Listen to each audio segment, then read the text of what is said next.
visto, ni hemos hablado.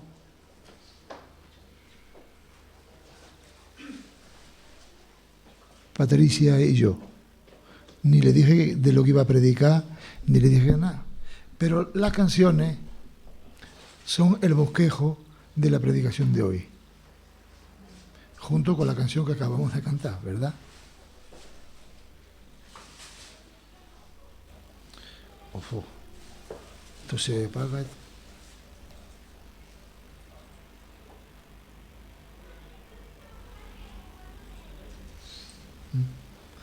Vale.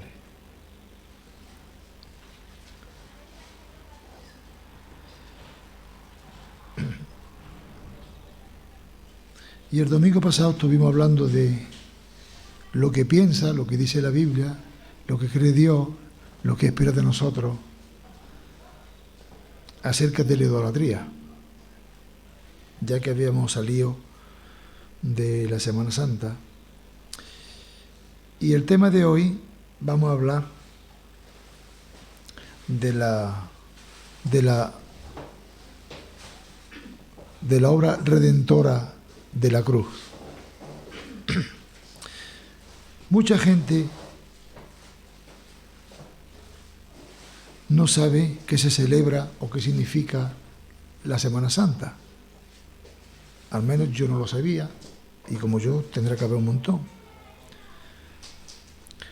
Es verdad que a mí la Semana Santa no me atraía mucho. No sé por qué, pero no era una fiesta triste.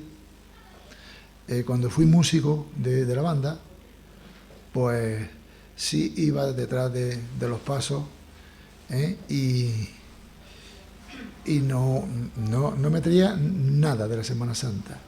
Me gustaba cuando contrataban a la banda en los pueblos, pues por la mañana temprano pues había un pasacalle, toque de diana, no sé cómo le llamaban aquello, iba la música tocando por todas las calles, levantando, despertando a la gente con música alegre, paso doble, pasacalle, esas cosas, ¿no?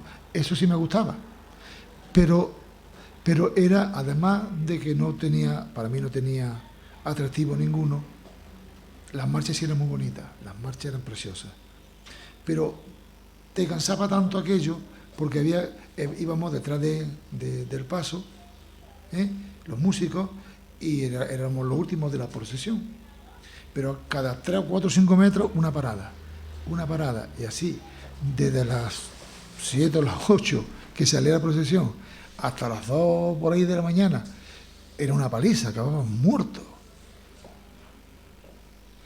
Pero sí me gustaba la música, la fiesta, la que eran más alegres, la romería, el caballo, los cohetes, tenía otra cosa. Y yo, como era muy carnal, no se lo diga a nadie, me gustaba lo de la carne, lo de la cruz, no. Pero ahora me apasiona. Pero hay mucha gente que no hemos sabido esto de qué va. Uno por cultura, otro por tradición, otro por religiosidad, otro, en fin, y cada uno tiene un concepto de la... Pero vamos a ver el contenido y el significado de la obra redentora de la cruz. En la redención tuvo que intervenir la Santísima Trinidad.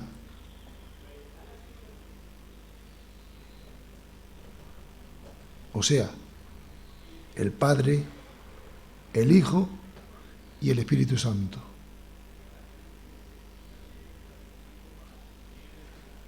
Y vamos a ver en el transcurso de la predicación los distintos intervinientes. Vamos a empezar primero con el Padre. Cuando dice en Juan 3:16, algo muy conocido, dice: de tal manera amó Dios al mundo, y me chocó, me paró. Digo, bueno, Señor, si tú dices no améis al mundo ni las cosas que están en el mundo, ¿cómo que ahora tú amas al mundo? Porque a Dios que se le pregunta, Padre, esto no lo entiendo. Jesús le preguntó, Padre, ¿por qué me has desamparado? No lo entiendo. Y bueno, el mundo es mucho, mucho más a los ojos de Dios de lo que nosotros entendemos por el mundo. El mundo, pues, es vivir la vida, divertirse, tener dinero, buen coche, unas buenas vacaciones, en fin, darle al cuerpo alegría, Macareno y Macarena. Pero no, el mundo para Dios somos nosotros, lo que Él ha creado, su creación. De tal manera amó Dios al mundo, de tal manera, ¿de qué manera amó Dios al mundo? Que ha dado a su Hijo unigénito. No lo ha prestado, lo ha dado. Desinteresadamente. Ha dado a su Hijo unigénito. O sea, el Cordero de Dios. Dios desde antes de la fundación del mundo ya sabía todo este proceso. Hasta el punto que ya nos ve nosotros sentados en los lugares celestiales. Fíjate si Dios tiene la película bien vista y bien programada, ¿verdad? Para que todo aquel del mundo, para que todo aquel que en él crea del mundo, no se pierda, mas tenga vida eterna. Porque en el mundo hay dos personas, los creyentes y los no creyentes. Bueno, hay más. Los creyentes media, si no lo veo no lo creo, que no es creer. Porque bienaventurado el varón que sin ver cree, como le dijo Jesús a Tomás, era, ¿no? Mas no se pierda. No se pierda, mas tenga vida eterna.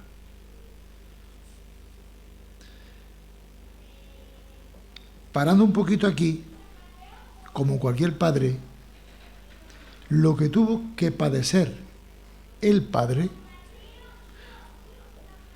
que después de haberle dado al pueblo de Israel, escogido para él, para Dios, escogido para que le sirva, como le dijo a Moisés, dile al faraón, deja a mi pueblo salir para que me sirva.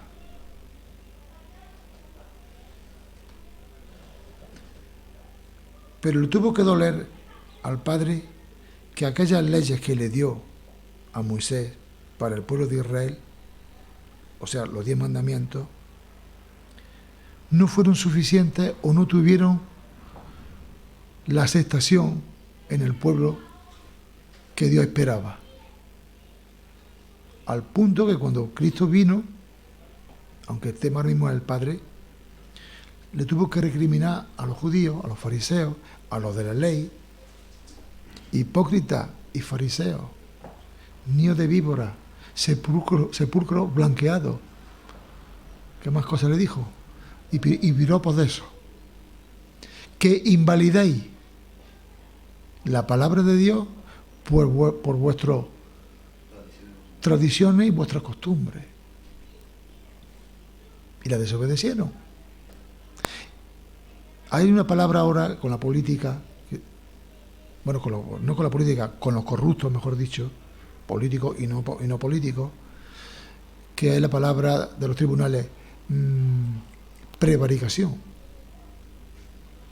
Prevaricación significa que un funcionario público, en este caso nosotros somos funcionarios del reino, a sabiendas de que está mal y que no lo puede hacer, mete la mano en el cajón, mete la mano en los archivos, mete la mano en la información y hace mercadería, o sea, se beneficia a sí mismo de lo que no le está permitido. De hecho, el tráfico de influencia está prohibido en el mundo normal. Hay sanción, hay cárcel y ahí depende. Pero al Padre le tuvo que doler tener que, a pesar de la ley que le dio al pueblo, tener que recurrir a otra cosa, y esa cosa era tener que dar a su hijo. ¿A qué padre de aquí presente, y qué madre, lógicamente, no le duele tener que desprenderse de su propio hijo para sacrificarlo? Porque no envió a su hijo para que Sevilla tuviera, bueno, Sevilla, Murcia, en todos lados, tuviera una Semana Santa. No, no, no, no.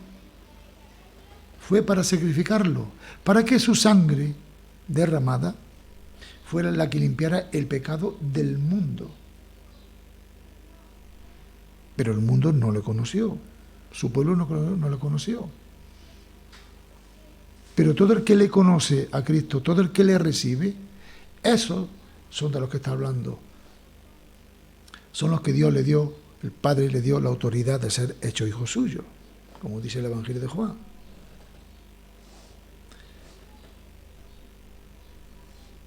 Y tuvo que dolerle una barbaridad dar a su hijo como padre.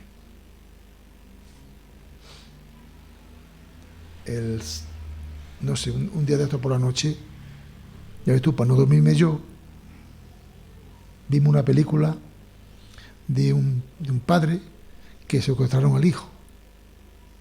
Mira, bueno, a mí se me perdió Moisés en la feria. Desde entonces no he ido más a la feria. No me lo secuestraron, pero lo perdí. No sé cómo. Si estaba conmigo, se perdió. No quiero ni acordarme.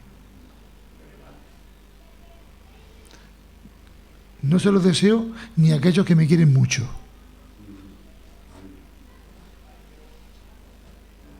Y el de la película, bueno, sepa ver la película, se moría el padre y la madre. Eso es un sin vivir. No sabes qué han hecho con tu hijo.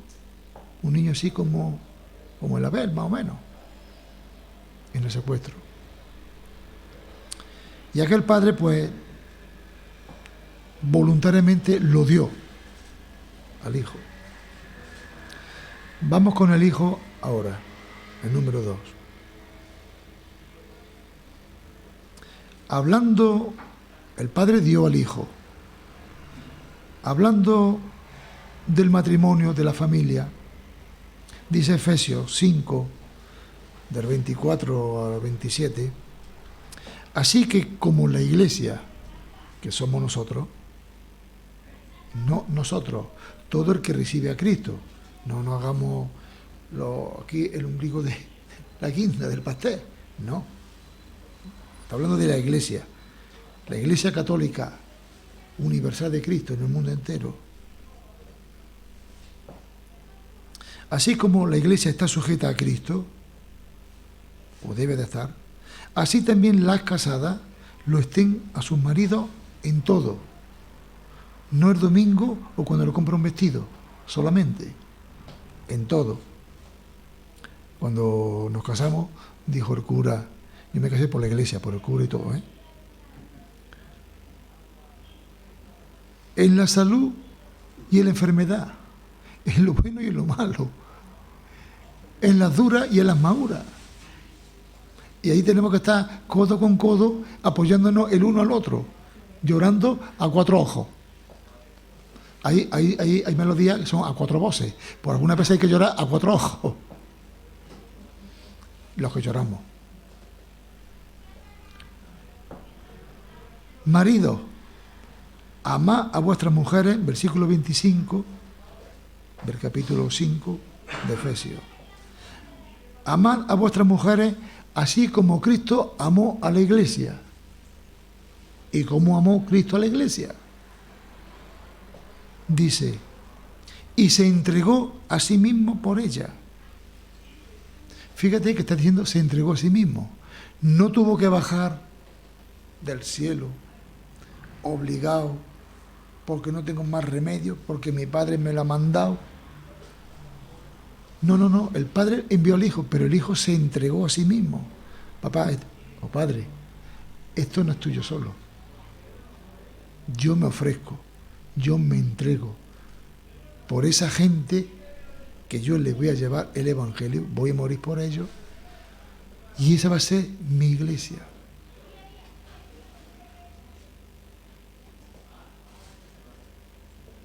Y se entregó a sí mismo por ella, para santificarla, habiéndola purificado en el lavamiento del agua por la palabra. Siempre no entendió yo el texto este. El agua, la palabra, ¿qué tiene que ver la palabra con el agua? Y cuando le preguntamos a Dios, Dios responde. Me puso un ejemplo, o yo entiendo un ejemplo.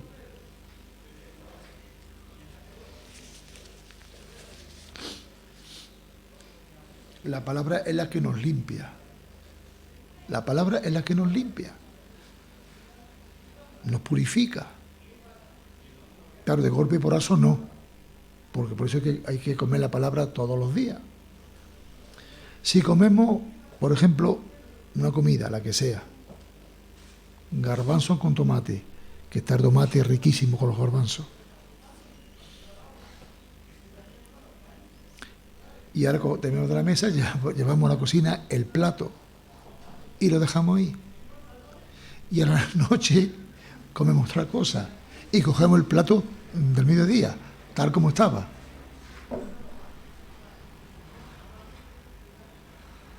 Bueno. Y comemos otra comida en el plato. Terminando de comer el plato, otra vez a la cocina. Por la mañana el desayuno, la tostada al plato. Y así durante una semana. El coronavirus este que tenemos ahora se queda chico de la que cogemos. Hace falta el agua, purificar el plato. Y eso es lo que hace la palabra de Dios en nuestras vidas, purificarnos. A fin, versículo 27, de presentársela a sí mismo una iglesia gloriosa, limpia, purificada,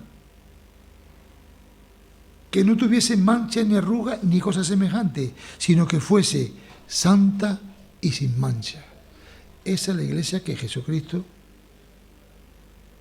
está buscando. Título de otra canción que compuse ya hace ya tiempo. Dios está buscando una iglesia gloriosa, sin mancha y sin arruga. Por tanto, dice Filipenses 2, haya en vosotros, en la iglesia, este sentir que hubo también en Cristo Jesús. ¿Cuál es el sentir que hubo en Cristo Jesús?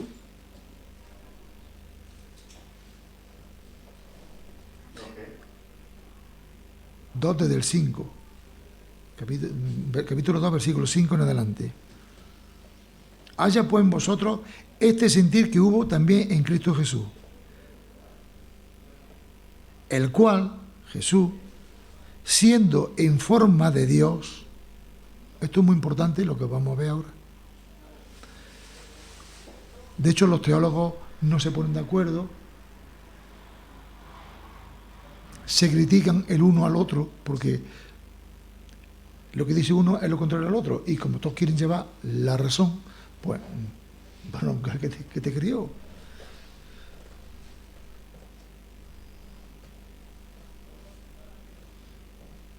El cual, siendo en forma de Dios, no estimó el ser igual a Dios como cosa a que aferrarse. Un texto muy conocido, pero lo vamos a desglosar.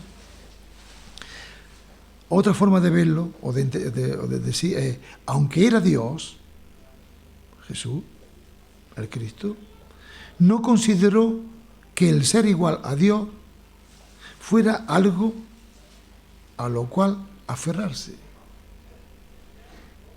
Esto, no, los niños se aferran a sus juguetes. Esto es mío, esto es mío. Pero Cristo no se aferró a lo que era, en forma de Dios,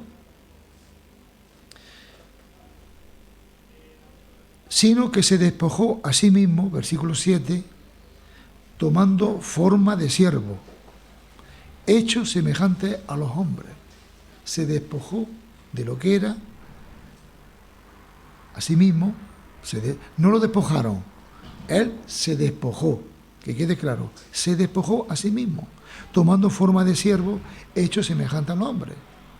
Y estando en la condición de hombre, se humilló a sí mismo, la canción que hemos cantado esta mañana. Se humilló a sí mismo, no lo humillaron, se humilló a sí mismo, haciéndose obediente hasta la muerte, y muerte de cruz, la cruz más horrible.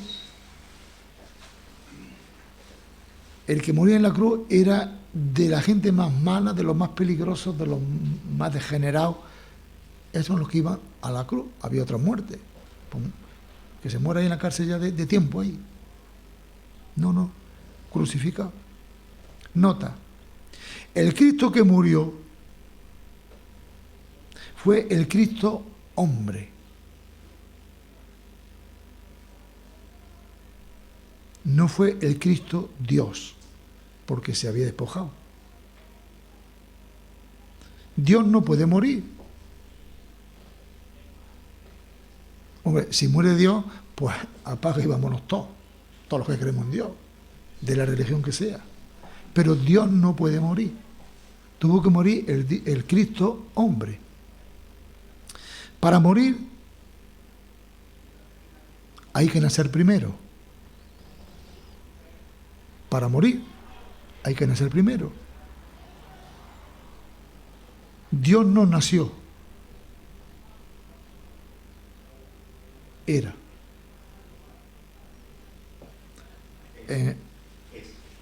Bueno, no, espérate, no te adelante. En Juan capítulo 1,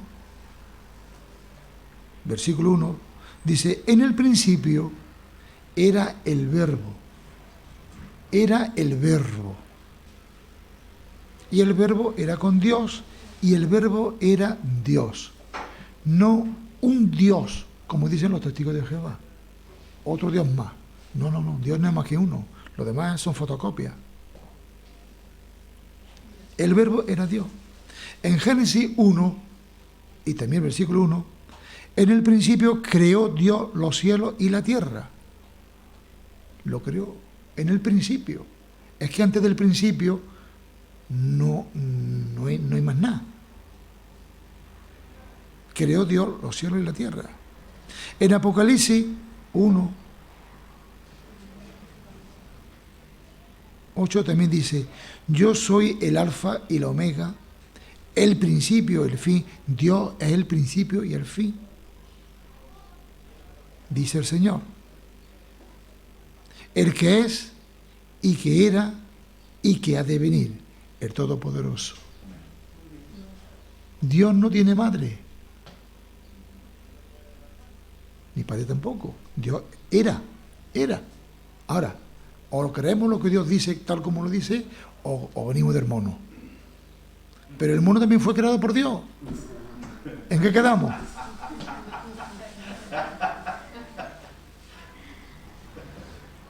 Ahora, también hay gente muy mona.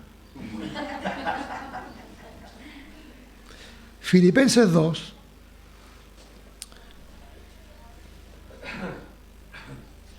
Bueno, Cristo hemos visto que se humilló hasta la muerte.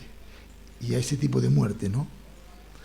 Y sigue el versículo 18, el versículo 9 de Filipenses 2.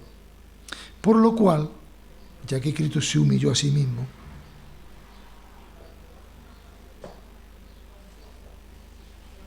por lo cual Dios, el Padre, también le exaltó hasta lo sumo y le dio un nombre que es sobre todo nombre. Le dio un nombre que es sobre todo nombre. ¿Por qué? Dice Lucas 14:11, entre medias. Dice, porque cualquiera que se enaltece será humillado, y el que se humillare será enaltecido.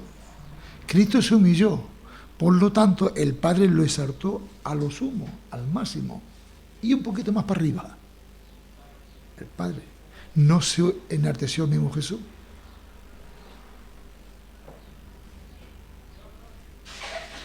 dice, le dio un nombre que es sobre todo nombre, para que en el nombre de Jesús se doble toda rodilla de los que están en los cielos. Todas las huestes espirituales, celestiales, se doble ante el nombre de Jesús. En la tierra, los seres vivientes, los que vivimos en la tierra, y debajo de la tierra. Y pensando un poquito en esto, los debajo de la tierra son los que están enterrados. ¿Por qué? Y toda lengua confiese que Jesucristo es el Señor.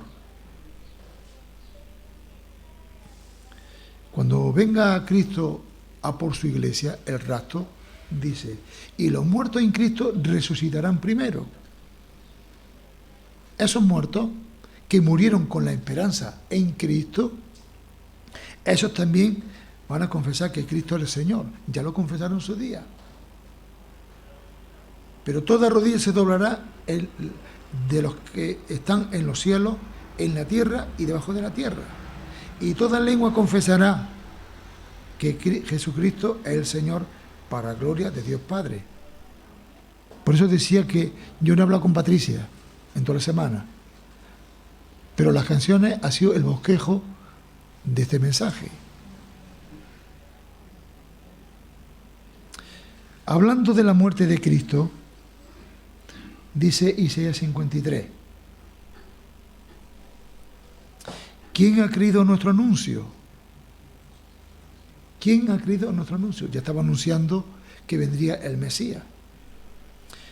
¿Y sobre quién se ha manifestado el brazo de Jehová? ¿Sobre quién? Subirá cual renuevo delante de él, y como rey de tierra seca, no hay parecer en él. Ahora que mi mujer, ya que a mí no me puede echar fufú, le echa las plantas a la hierba y se seca la hierba.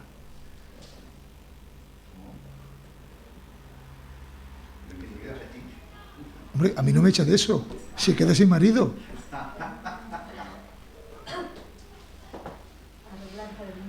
Pero eso no sirve para nada, está fea, seca, la hierba seca, se hoja amargo, seco. Como raíz de tierra seca, no hay parecer en él, ni hermosura.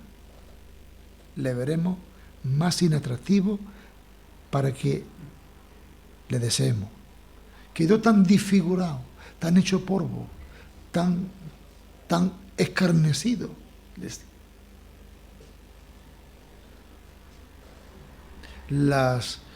Cuando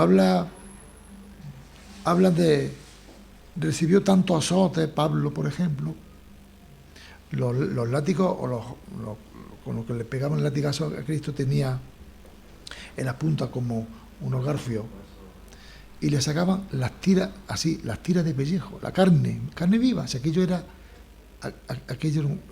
un crimen.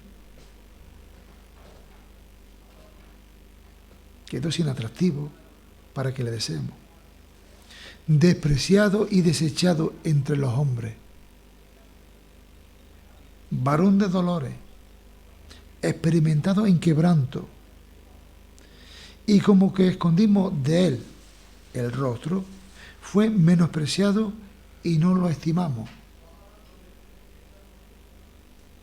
Ciertamente llevó él nuestras enfermedades y sufrió nuestros dolores, y nosotros le tuvimos por azotado, por herido de Dios y abatido. Mas él herido fue por nuestras rebeliones, molido por nuestros pecados. La palabra molido me ha llamado la atención. Molido, cuando venimos ya hechos polvo, cansados del trabajo, de lo que sea, decimos, estoy molido. Pero no. Cuando hace Ana María la salsa para la papa a la brava o para la carne, pues tenemos un molinillo que muele el café y tú lo haces harina. Y coge la almendra y la muele y la hace harina para echarse, y ya lo hace ya la salsa. Pues sí quedó Jesucristo molido.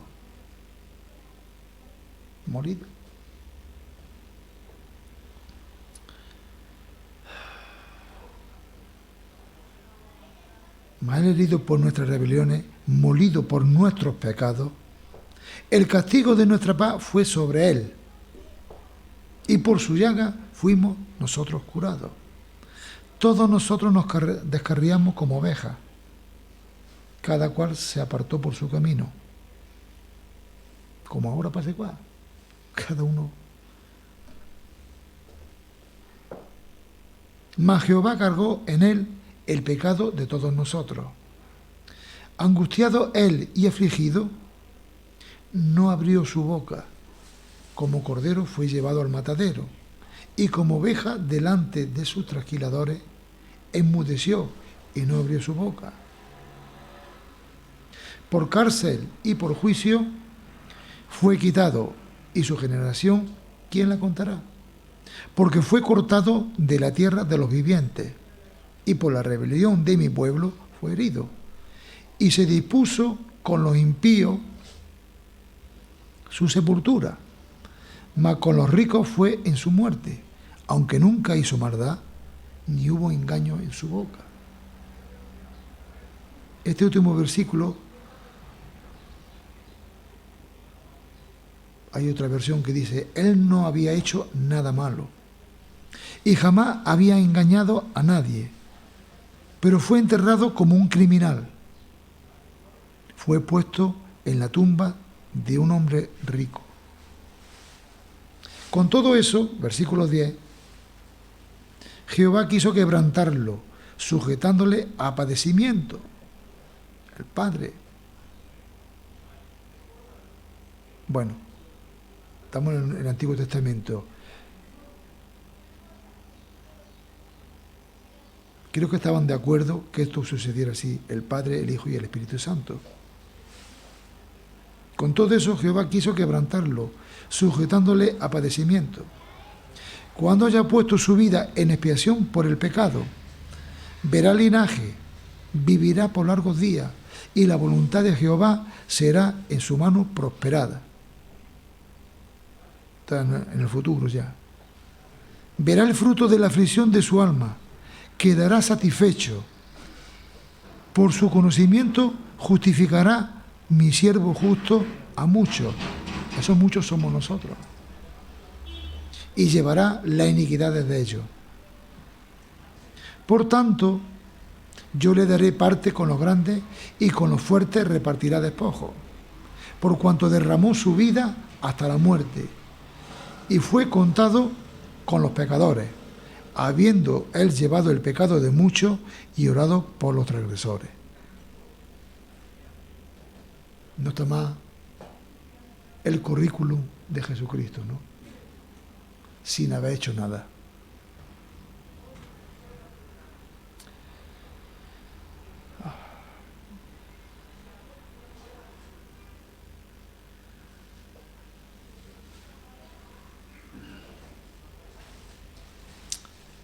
En Hebreos 12, del 1 al 3, dice también, por tanto, nosotros también, teniendo en derredor nuestro tan grande nube de testigos, dice otra versión, una gran multitud de testigos de la vida de la fe, despojémonos también de todo peso o lastre y del pecado que nos asedia, y corramos con paciencia o perseverancia la carrera que tenemos por delante. Cristo tuvo que hacer la carrera. No sé si aquí se le llama también la carrera. Cuando salen las carretas para el Rocío, mientras salen por el pueblo, le llaman la carrera. ¿No? Bueno, en Andújar sí. En Andújar se llama la carrera.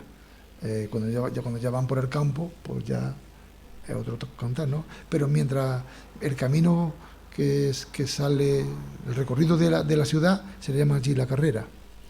Pues Jesucristo tuvo que andar una carrera. Nosotros tenemos que andar otra carrera, la nuestra. Y el versículo 2 dice, puesto los ojos en Jesús, el autor y consumador de la fe. Y esto es muy importante.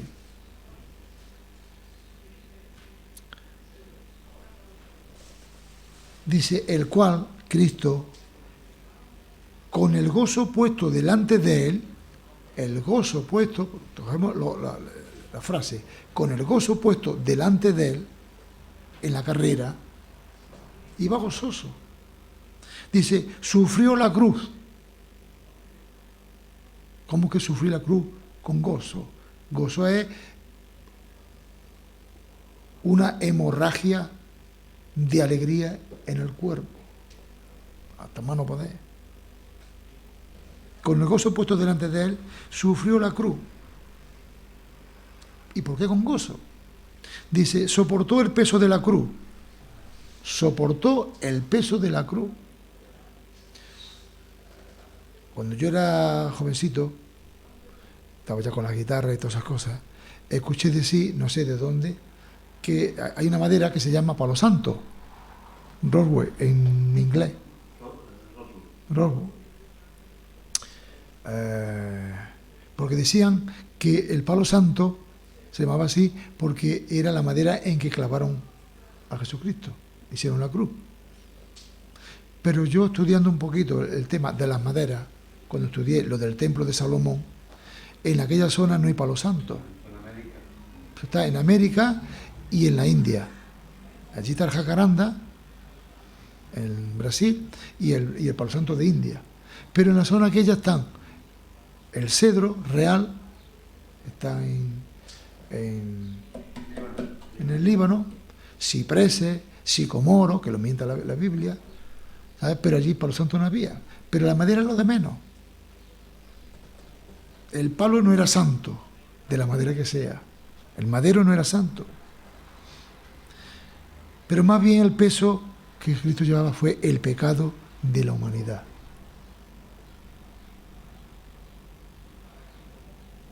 Llevar por esa cuesta, para arriba, por ese camino del Calvario, o al Calvario. Ya, porque desde que oró en Getsemaní, ya empezó a morir Cristo. No esperó a la cruz. Allí fue donde clamó al Padre, Padre, si es posible, pase de mí esta copa. Esto es insoportable. Dice que sudaba y las gotas eran como de sangre, de lo que estaba padeciendo en aquel huerto. Y por ese camino, por esa carrera, con la cruz, de la madera que sea, el peso que llevaba era el pecado de toda la humanidad, sufriéndola. Pero dice, sigue diciendo el versículo 2, menospreciando el oprobio,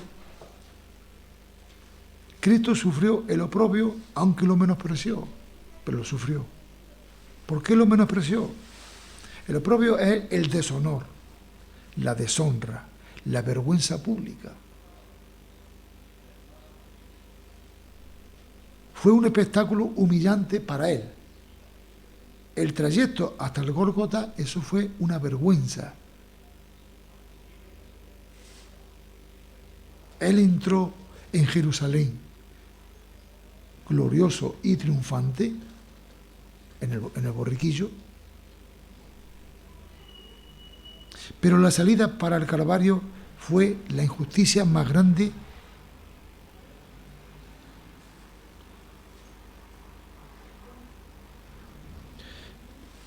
cometida en la historia. Pero pudo decir, consumado es. Lo que Cristo pasó, no hay quien lo pase. Ni lo ha pasado nadie. Ni lo pasará nadie tampoco. Y todo esto sin haber hecho nada. Pero pudo decir al Padre, consumado es. Padre, gracias que he llegado. Gracias que me ha ayudado. Cuando oró, si es posible que pase de mí esta copa, pero no se haga mi voluntad, sino la tuya.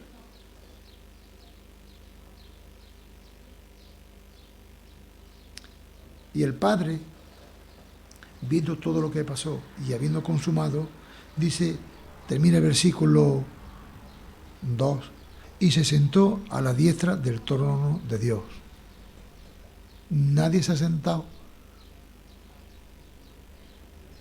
en el trono, a la diestra del trono, solo Él y su iglesia, porque estamos sentados juntamente con Cristo en los lugares celestiales.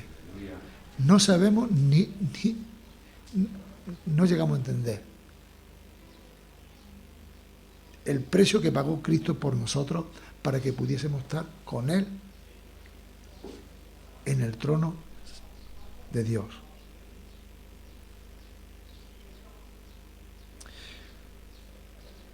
Y ahora nos dice, considera aquel, versículo 3, aquel que sufrió tal contradicción de pecadores contra sí mismo, para que nuestro ánimo no se canse hasta desmayar. Esto es un juguete, lo que tenemos nosotros, por mucha pandemia, por muchas restricciones, mucha fatiga que pasemos aquí. Comparado con lo de Cristo, no es nada. En Efesios 2 también habla así. 2, versículo 19. Así que ya no soy, dice Pablo a los Efesios, vamos a decir para nosotros, así que ya no somos extranjeros ni advenedizos. Somos ciudadanos de los santos y miembros de la familia de Dios. No somos García, ni Gutiérrez, ni Cayuela, ni... No. Miembros de la familia de Dios. Por eso nos llamamos hermanos. En Cristo, claro.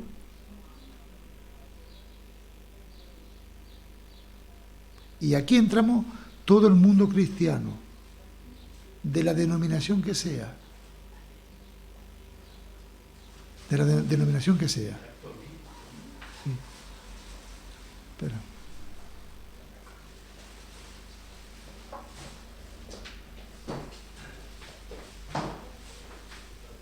Luego tenemos que andar su iglesia como Dios manda, que eso es otro tema, pero no es de ahora.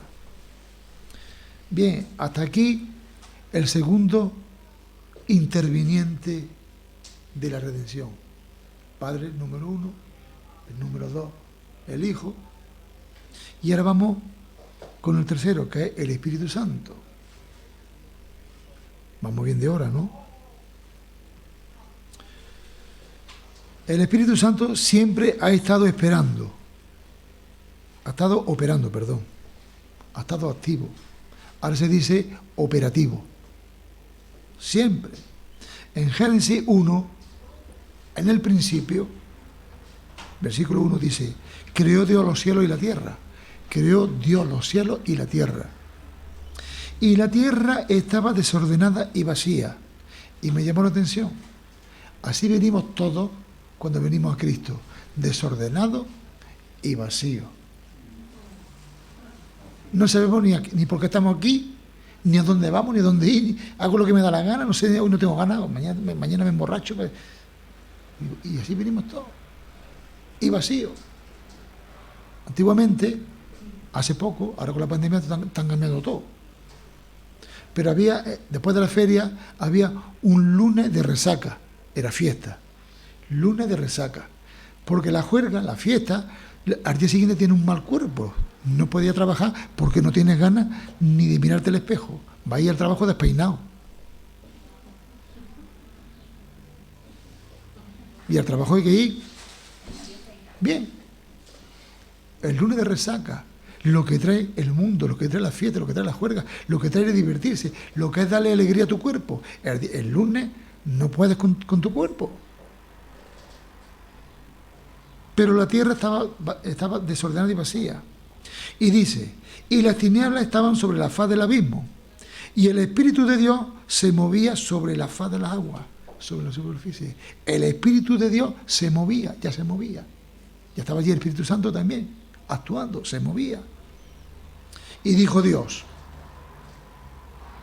porque notemos que Dios es el misterio de la Trinidad, Padre, Hijo y Espíritu Santo.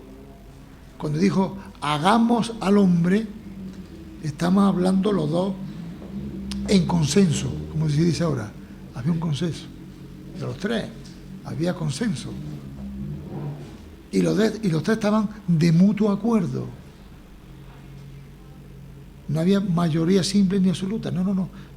Mayoría absoluta, totalmente uno. Dijo Dios, sea la luz, y la luz fue.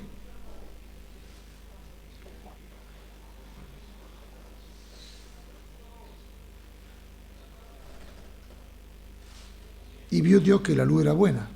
Y separó Dios la luz de las tinieblas. La separó Dios. Y llamó Dios a la luz día. Y a las tinieblas llamó noche.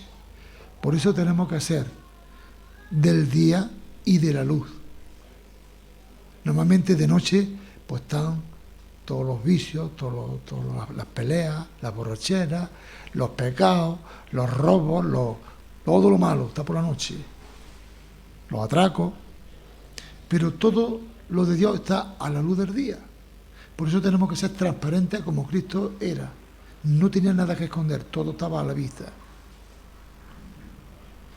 Amén. En Lucas 1:35, cuando el ángel vino a María,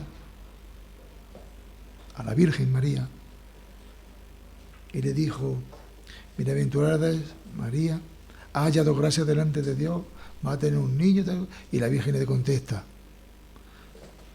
pero si yo no conozco varón, ¿cómo va a ser esto? Entonces el ángel le dijo: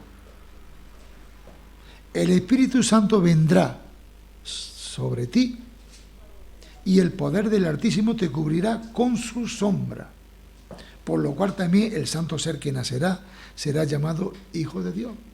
Anteriormente le dijo el nombre: y llamará su nombre Jesús, porque él salvará de sus pecados a su pueblo. Y allí estaba el Espíritu Santo aclarándole cómo iba a ser aquello por lo cual Dios la había escogido a la Virgen, para traer al Hijo de Dios al mundo.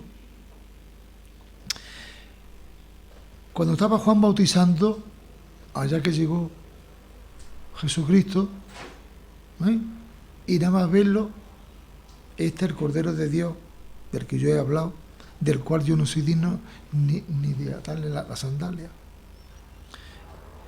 Y entonces dice que descendió, el versículo 22 del capítulo 3 de Lucas, descendió el Espíritu Santo sobre él en forma corporal, como paloma, no que fuera una paloma, como paloma. Y vino una voz del cielo que decía: tú eres mi Hijo amado, en ti tengo complacencia. Y todos los presentes en aquel bautismo vieron que descendía el Espíritu Santo en forma corporal, en forma de paloma, y lo vio y escucharon la voz. Yo he escuchado la voz de Dios. Bueno, Dios me habla, me habla. Ayer estaba yo hasta las 11:00, que estaba demasiado. Pero yo he escuchado la voz de Dios audible. Me ha hablado varias veces muy fuerte, como cuando me dijo que no tocara más la guitarra para nadie en el López de Vega. Me dijo: quiero que toques solo para mí. Señor, hecho.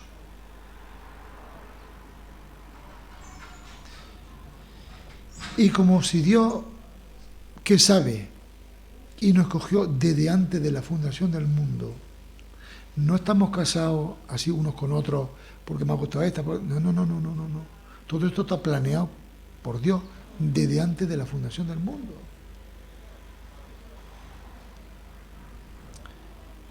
Y yo me hice mi guitarra con 16 años. 16 años tenía en flor, que en dulce guitarra suena. Una poesía que me sacaron también. La pusieron en el periódico, todo. Se puede ir mi historia también. Y cuando empieza uno ya con 16, 17 años, aunque yo había madurado como persona por la fatiga que había visto con mis padres, yo desde chiquitito estaba en los negocios ayudando a mi padre y animando desde 10 años. Iba yo a Madrid con una maleta con 4 guitarras, una aquí y otra aquí. Y era más grande la maleta que yo tenía que llevarla así, que pesaba 4 guitarras. Yo era un niño, 10 años. Y nos montamos en el correo, eso ya no existe. El correo no era el correo de Chalacarte, era un tren que se llamaba el correo. Y pasa fatiga. Y cuando yo tenía 15 años, yo ya tenía una experiencia y un entender de la vida. Por eso yo no quería ser lo que era, yo quería ser algo grande, alguien grande. Pero yo ya con esa edad pues ya me fijaba en esta, en la otra, tal cual.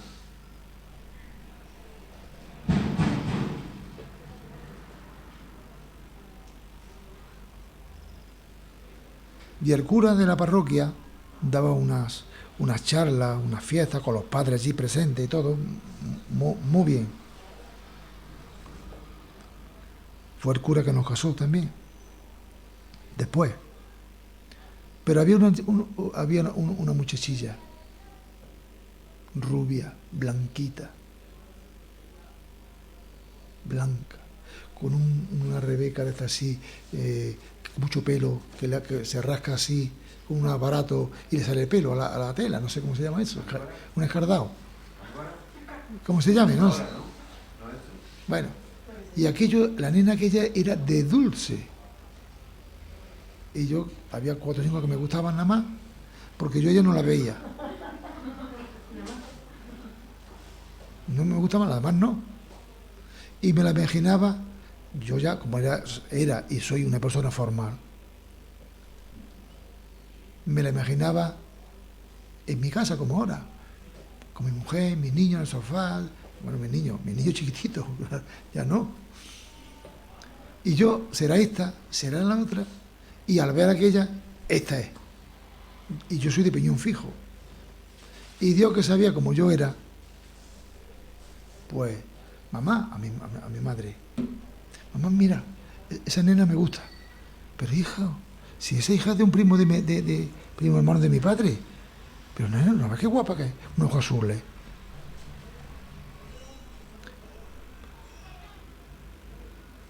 Y nada, esta es la mía. Y bajando la escalera estrechita, yo ya decidido, siento una voz, no, que está la Bonosa. Yo sabía quién era la Bonosa, que era ella, pero no la veía, y además yo la veía inalcanzable, yo, que va, imposible.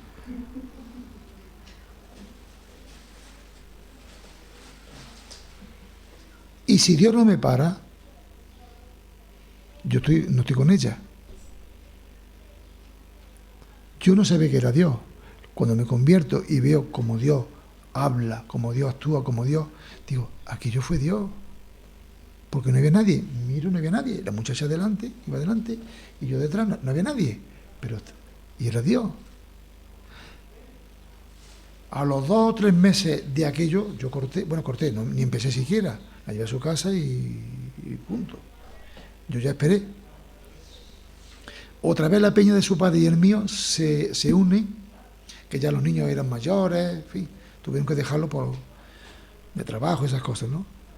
Ellos ya cuando yo la vi venir, ya me quedé sin hablar.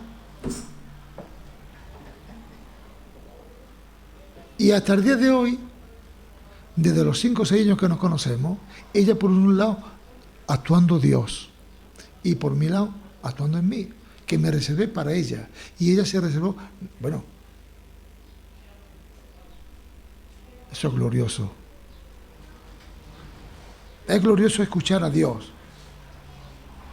Es glorioso obedecer a Dios para que nos haga sensible a su voz y obedecerle, para que Dios siga hablándonos, porque a los que no le echan cuenta a Dios, Dios no le habla. Primeramente porque no buscan a Dios. Aunque yo no soy muy religioso, también es verdad. Pero sí he tenido un corazón que me gustaba, quería ser cura y casarme, y tuve mi diálogo con él. Fíjate tú las cosas, con 17 años ya, en el taller. Señor, yo quiero casarme, pero quiero ser cura. ¿Esto cómo lo arreglamos? Y yo, el día que me muera, ¿dónde voy? ¿Al cielo? Yo le hacía unas preguntas, ¿al cielo o al infierno? Porque yo no sabía dónde iba. Aunque iba a la iglesia, rezaba el rosario, era de lo mejorcito que había en Andújar, pero no tiene ni idea qué iba a ser de mi vida. Y Dios se echaría a reír y decía, no te preocupes, que yo tengo cuidado de ti. Te voy a dar un caramelo de mujer. Ya sin celofán, sin nada, ya pelá, como los monos.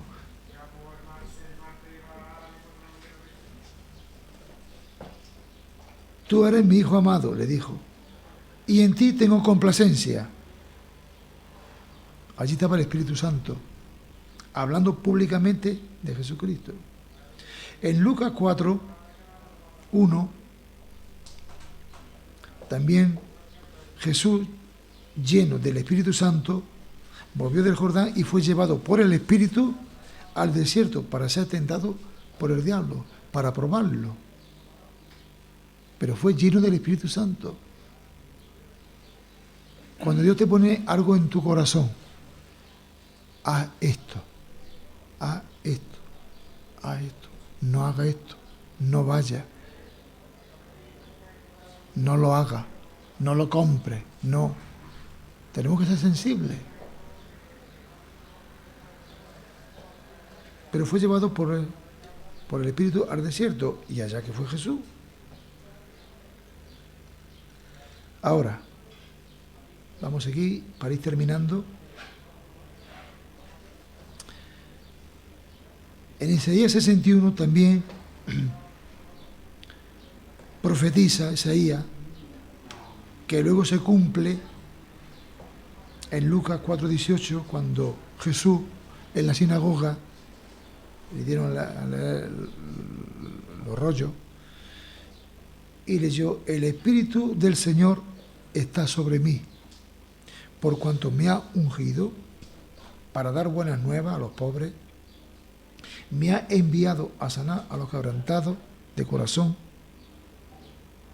a pregonar libertad a los cautivos y vista a los ciegos, a poner en libertad a los oprimidos.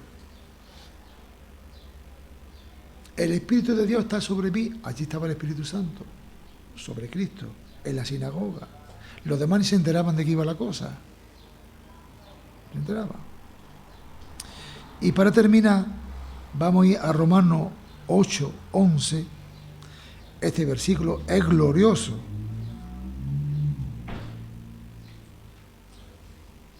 Si esto no llega a ocurrir, este fue el éxito del cristianismo, de que el Espíritu Santo levantó a Cristo de los muertos. Si Cristo, con todo lo que hizo, todo lo bueno que era, todos los milagros, sigue en la tumba, hubiese sido un líder más de tantos que hay, gente importante, gente buena, fundador de esto, fundador de lo otro, pero sigue en la tumba. Uno más. Pero Cristo no. Cristo no se quedó en la tumba. La tumba no pudo aguantarlo allí. La muerte no pudo retenerlo. Y dice Romanos 8:11: si el espíritu de aquel que levantó a Cristo de los muertos mora en vosotros, si el Espíritu Santo de aquel que levantó de los muertos a Cristo mora en vosotros, el que levantó de los muertos a Cristo Jesús vivificará también vuestros cuerpos mortales por su Espíritu que mora en vosotros. Si somos sellados por el Espíritu Santo, el Espíritu que levantó a Cristo de los muertos, y ese mismo Espíritu va a ser el que vivificará también vuestros cuerpos mortales.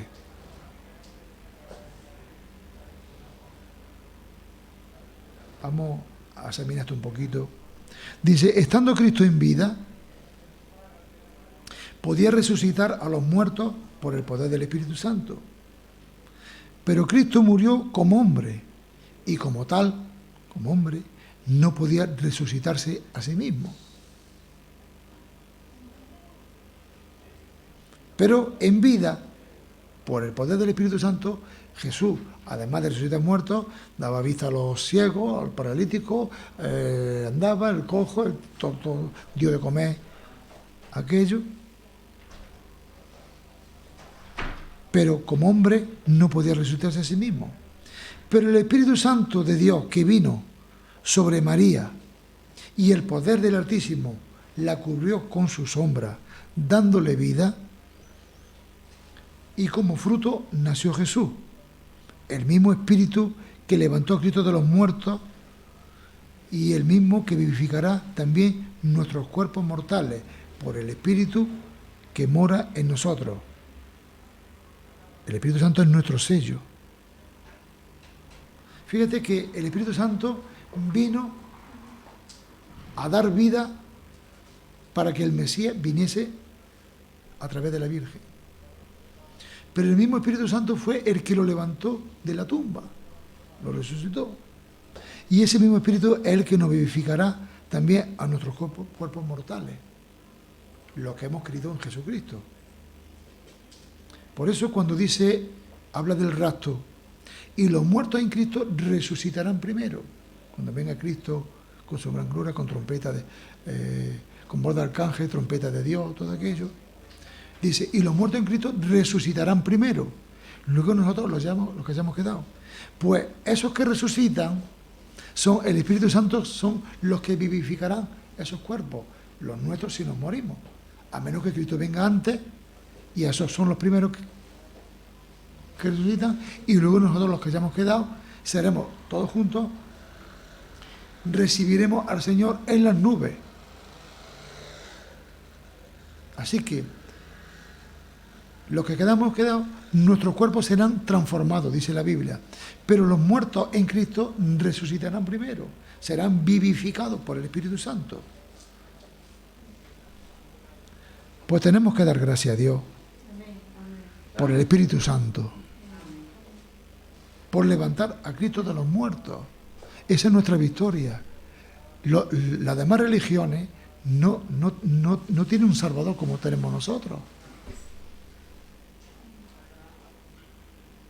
Esto es para tener aquí 15 o 20 docenas de cohetes y tirar cohetes ahí para arriba.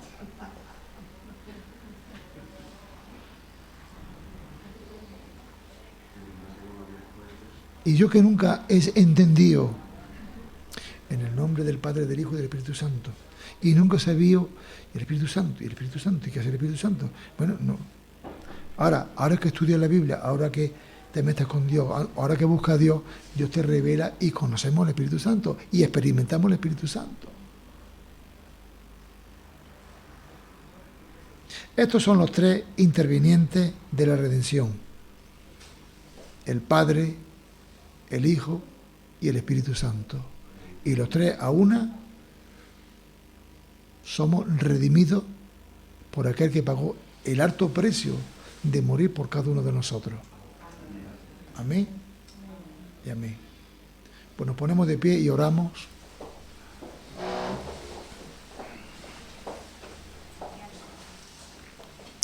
Aleluya, Padre. Te damos gracias, Señor, por la luz que tú derramas cada día a través de tu palabra, Señor. Te damos gracias que, sin merecerlo, tú ocupaste nuestro lugar para pagar lo que nos merecíamos. Morir como unos criminales, como unos rebeldes, como unos blasfemos, porque te dimos la espalda, no queríamos saber nada de ti, pero a pesar de eso tú perseveraste por cada uno de nosotros. Y damos gracias también al Espíritu Santo, por habernos redarguido de pecado, habernos llevado a los pies de Cristo, ayudarnos a entender que somos pecadores, que necesitamos ser salvados de nuestros pecados, que nos ayuda a humillarnos, a arrepentirnos,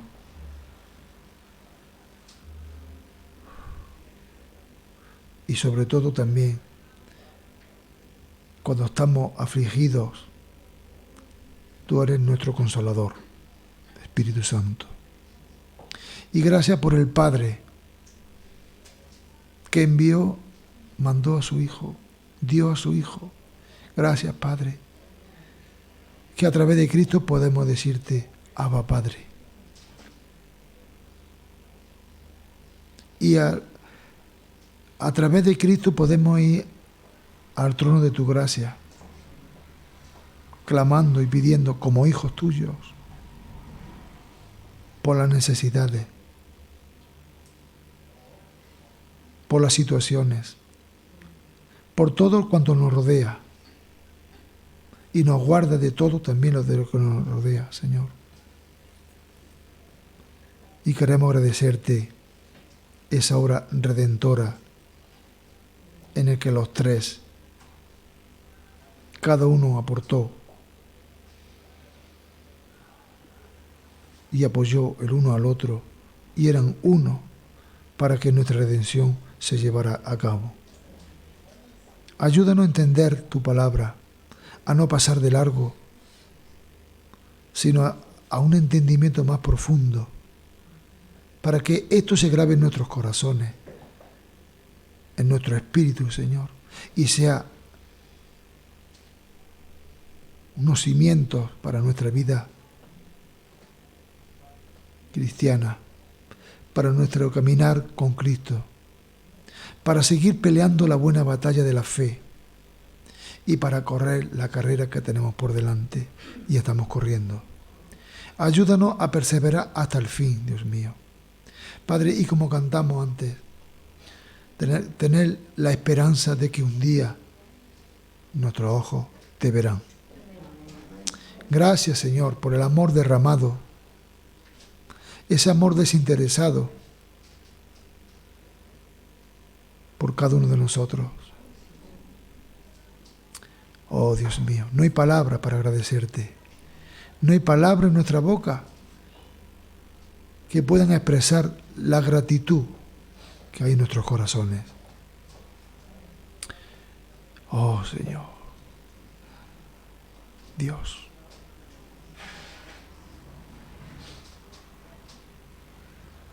Gracias por cada hermano que hay aquí, por los que no han podido estar.